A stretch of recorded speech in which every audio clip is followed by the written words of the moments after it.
there has been awardees that we have selected are normally different from the normal that usual every year we find.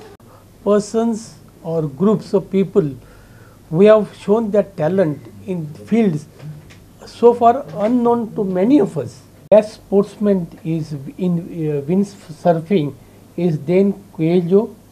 The best sportswoman is in triathlon, Samira Abraham. Then best emerging sportswoman is in badminton, Tanisha Crasto. Then the best team is Sqay martial art Goa team.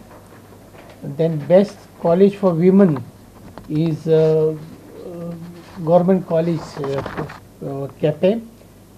Best college in men's section is Shree Damodar College-Margao, and best coach is in Sqay, that is Kashinath Nayak.